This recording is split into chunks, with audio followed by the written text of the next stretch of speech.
الحمد لله. قال المصنف رحمه الله تعالى: والمنكر الفرد به راو غدا تعدله لا يحمل التفردا. L'imam al-Bayquni rahimahullah ta'ala nous parle ici de l'hadith al-munkar.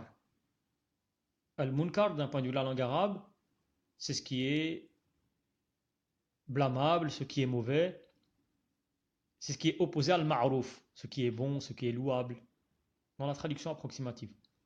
D'un point de vue de la terminologie, le choix qui est fait par l'imam al-Bayquni, c'est l'isolement de qui l'isolement n'est pas accepté. Et ça devrait directement vous rappeler une notion que nous avons évoquée dans Ash-Shadh. Parmi les définitions que nous donnions à Ash-Shadh, il y avait celle-ci, l'isolement de qui l'isolement n'est pas accepté. Et c'est pour cela qu'il y a des savants du hadith qui disent Ash-Shadh et Al-Munkar sont deux synonymes. C'est le choix de Ibn Salah par exemple dans sa Muqaddimah.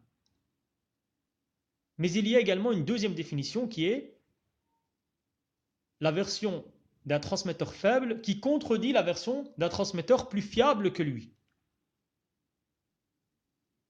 Il y a donc ces deux définitions, ces deux notions à prendre en considération lorsque nous parlions de Al-Munkar.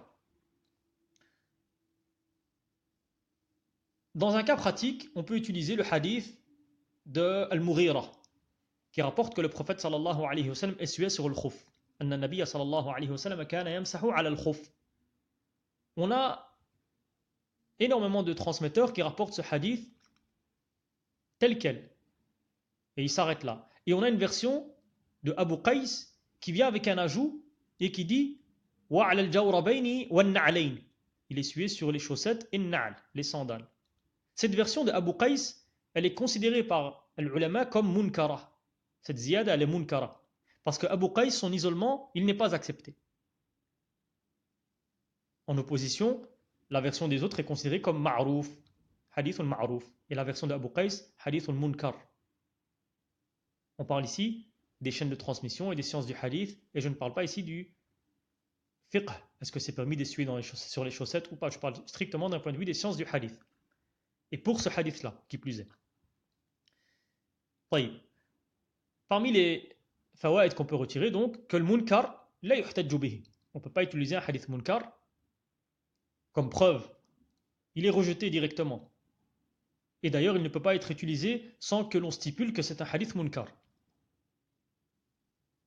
J'ai cité également le fait que Ibn Salah considère que le shadh est l'équivalent de le munkar.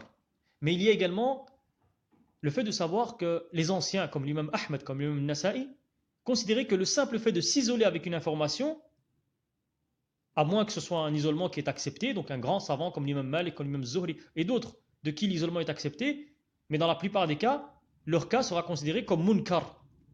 Ils n'aimaient pas l'isolement de quelqu'un. Ils considéraient que ce tafarrud, c'est un munkar. Et ils avaient un regard très critique par rapport à cela. Wallahu ta'ala a'lam.